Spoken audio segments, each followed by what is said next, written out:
Bismillahirrahmanirrahim. Assalamualaikum warahmatullahi wabarakatuh. Alhamdulillahilladzi khalaqas samawati wal ardh, asyhadu an la ilaha illallah, asyhadu anna Muhammadan abduhu wa rasuluhu. Allahumma shalli ala Muhammad wa ala Muhammad kama shallaita ala Ibrahim wa ala Ibrahim wa barik ala Muhammad wa ala Muhammad kama barakta ala Ibrahim wa ala Ibrahim fil alamin innaka Hamidum Majid. Alhamdulillah, pada kesempatan hari ini kita membahas bagian ke-6. Adapun bagian pertama kita udah jelaskan masalah surat ini, surat dari BPN tahun 1983. Kemudian bagian kedua kita jelaskan mengenai penyerobotan lahan di sini, yaitu Tommy Rokayah diserobot oleh jaringan mafia tanah. Habis itu selanjutnya bagian ketiga kita perdalam lagi, terus keempat penyerobotan dan keterlibatan oknum mafia tanah dan oknum tokoh masyarakat, oknum tokoh agama di sini terkait dengan masjid. Juga bagian kelima, bagian keenam kita lanjutkan korelasinya dengan penyerobotan lahan di sini, yaitu pemberian hadiah dari Wan Surjadi PT Batu Nunggal Indah ke oknum mafia tanah ini. Kita ini dari tahun 90-an ya, tahun 90-an dari sini. Ini ada berkas, ini lebih kurang 10.000 meter ya. Nah ini RW 2 10.000 meter ini kurang lebih ya. Ini yang digugat lebih kurang itu cuma segini. Nah, di sini ada nama-nama penggarap yang mana luas totalnya 2.522. Terus ditambah lagi dengan total 57 penggarap ya, 57 penggarap induk, totalnya 5.000 sekian ya, 5.000 sekian, ditambah lagi terminal dan kantor pos. Adapun lainnya lagi itu Pasar Impres. Nah itu ntar yang kaitannya sama PT Darul Hikam, Sekolahan Darul Hikam atau Yayasan EMA. Kita pertegas lagi ya, itu tahun 97. Nah, adapun ini oknum jaringan mafia tanah ini tidak puas dengan lahan ini ya. Nanti ya, ini totalnya cuma sekitar 5.000-an. Nah, adapun lainnya lagi ini terminal. Nah, lainnya lagi ini Pasar Impres atau di sini itu kantor pos ya, kantor pos. Nah, kita perlu lihatkan peta ini. Kalau peta itu kita di sini ini kan, ini kantor pos, ini kantor pos, ini terminal, nah, ini warga. Nah, sekali lagi, ini yang digugat ini lebih kurang cuma sepertiga ya. Jadi objek banyak itu 300-an ya. Kita pertegas lagi ya, yang digugat itu 300 kakak ya. 300 kakak itu induk dari sini. Dan lain daripada itu adalah penyerobotan. Baik itu penyerobotan lahan pribumi, penyerobotan lahan kantor pos, penyerobotan Pasar Impres, penyerobotan lahan terminal. Ya, itu korelasinya. Jadi ini aja dengan ketidakpuasan oknum jaringan mafia tanah ini, dia melakukan penyerobotan. Jadi ini aja sebenarnya banyak pendatang yang kurang jelas gitu. Beda halnya dengan kasus di RW 01. Kebanyakan itu RW 01 itu pribumi Adapun seandainya itu operali garap dari pribumi. Nah, adapun di RW 2 itu pribuminya itu leluhurnya Kang Jana, yang sekarang Kang Jana atau lebih kenal sekarang itu Tuli Panggul. Di sini rumahnya itu pribuminya. Ya, ini korelasinya kemarin dengan pemberian hadiah kepada Iwan Surjadi, kepada Ismail Tanjung, Didi Koswara. Nah, adapun itu tadi membuat surat-surat ini, yang akhirnya juga ntar disupport lagi sama Kelurahan Dago. Nah, ini kan, ini surat Kelurahan Dago, fotokopiannya. Ya, ini ditandatangani oleh Dr. Andes Topik sebagai Lurah Dago, Kecamatan Coblong. Tuh kan, terkait dengan surat BPN. Nah, di sini 41 yang mengajukan. Berarti sisanya mah diabaikan ya oleh oknum-oknum ini. Ini tahun 97 ya. Nah, ini oke. Sudah keluar sini. Jadi jaringan ini nggak terima mendapatkan lahan ini. Oke. Itu kaitannya sama 97. Jadi di sini Asep Mamun di Bekasi ini yang dia 57 penggarap ini luas ininya Asep Mamun itu cuma sekitar 280. Nah, dari sini. Adapun dia mengajukan permohonan warga-warga RW 1 membuat kesepakatan juga. Nah, ini notabene warga RW 01 itu banyakkan pribumi atau yang memang benar-benar operali garap dari yang pribumi. Nah, sini ya, ini Asep Mamun. Dari 280 ini menjadi 1.500. Gitu kan? Nah, sekali lagi juga ini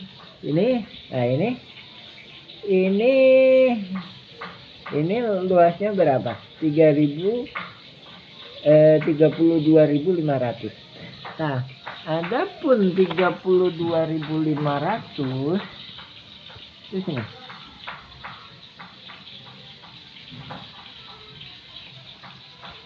Nah, ini yang kami sampaikan. Ini ya, pemerintah warga kampung Cirapuhan dirugikan 100 sampai 1 triliun. Kenapa? Ini tadi kan yang ituin kan yang sebenarnya totalnya kurang dari 10.000. Sementara ini ada 32.000. Nah, ini dikhianati. Jadi dipersulit untuk diproses. Ya, ini tanggal suratnya ini ya. 25 Februari, ini yang tanda tangan RT 1 RW 2. Ini Pak Asep Mamun ya. Oke, ini RW 2. Ini RW 1. Rekan Alosana juga ikut tanda tangan. Ini RW 2.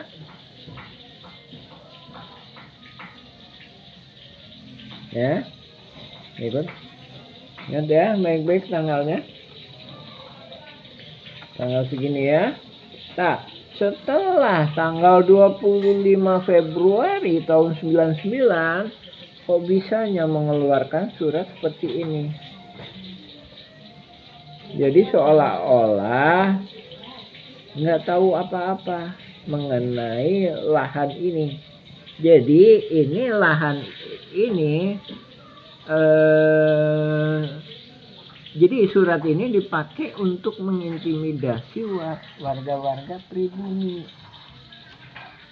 Nah, coba lihat tanggalnya. Oke, kesepakatan dengan pribumi warga RW 01 tahun segini, surat intimidasi tahun sekian, ya kan? Berarti duluan ini ya.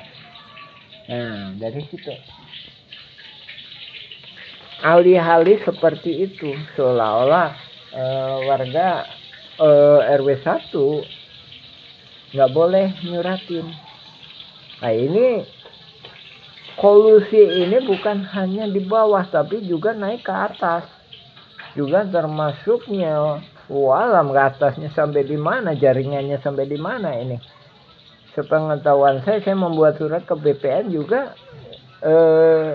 ya saya sendiri merasakan ada lah gitu. Tahun 99 itu, tahun 2002 terbitlah PBB ini. Ini mulai tahun 22 ya. Terbitlah PBB ini. Nah, yang kemudian hari, nah ya kan, ini coba perhatikan tahunnya hilang, akan berpindah ke sini. Kaitannya juga, ini kan yang saya bahas ini pihak tergugat. Korelasinya juga pihak penggugat pun atau ahli waris Muller tahun-tahun segitu kan juga lagi proses. Tahun segini ke Jakarta, tahun 2000 sini, tahun 2008 ke sini, 2008 ada kan pihak sini kemarin juga itu.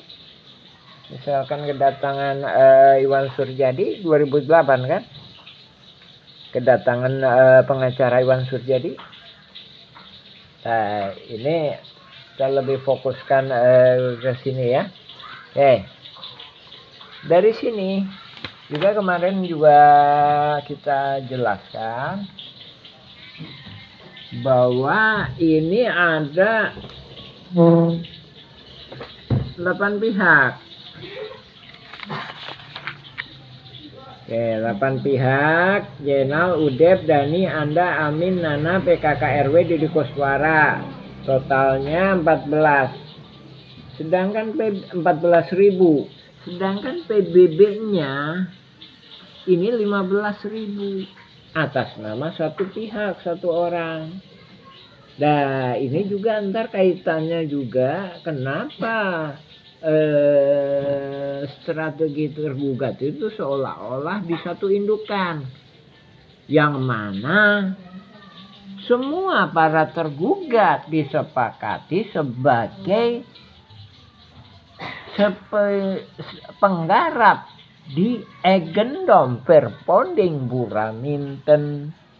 Nah, silakan lihat berkas pengadilan. Jadi satu sisi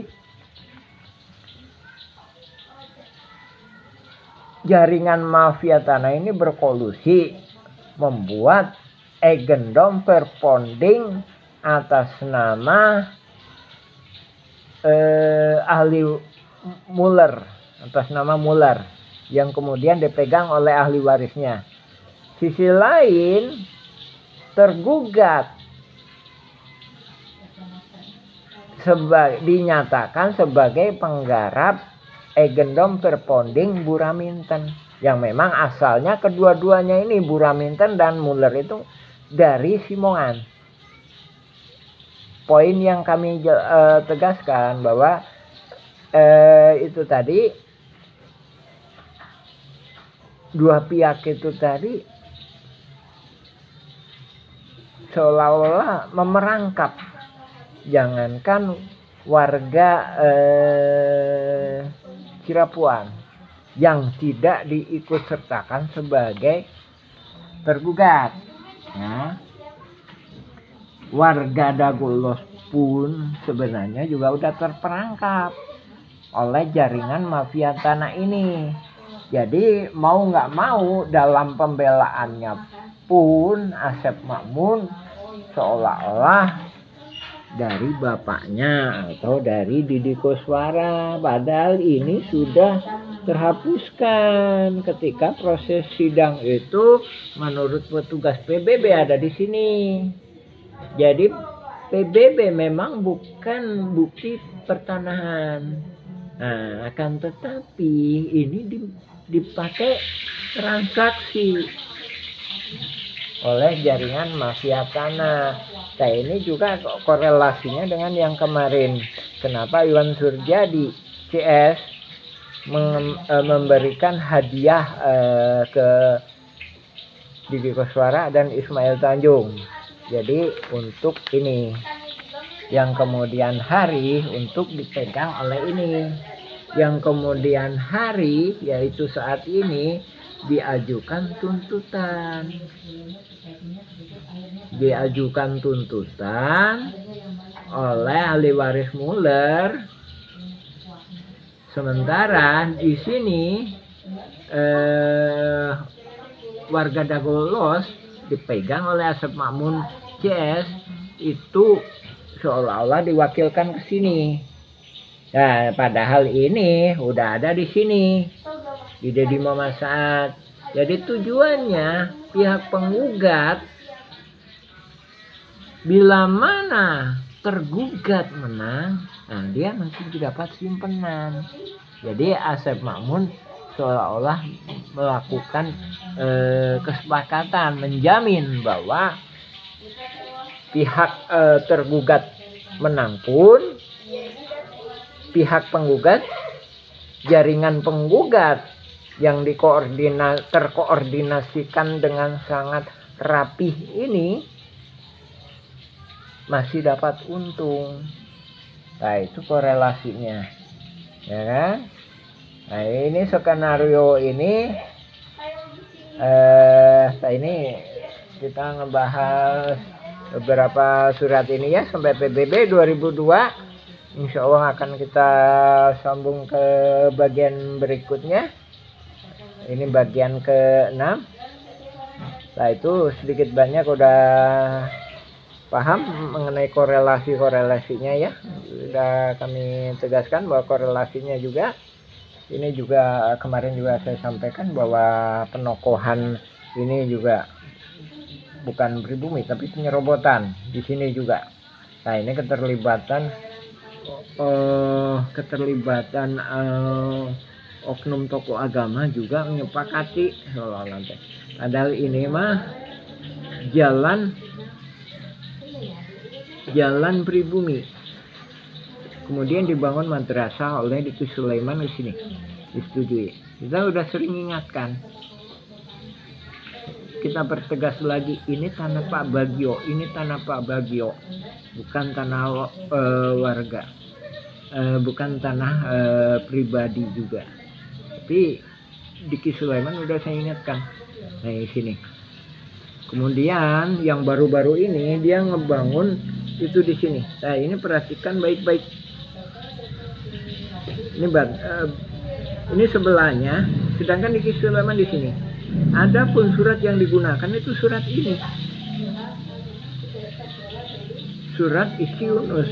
Jadi harusnya dua surat Iki Yunus ya, surat dari Pak Manan ini ya, tuh ya. Kita udah ingatkan, udah panggil itu Sulaiman juga, dan ini juga Didi Koswara dan Asep Makmun.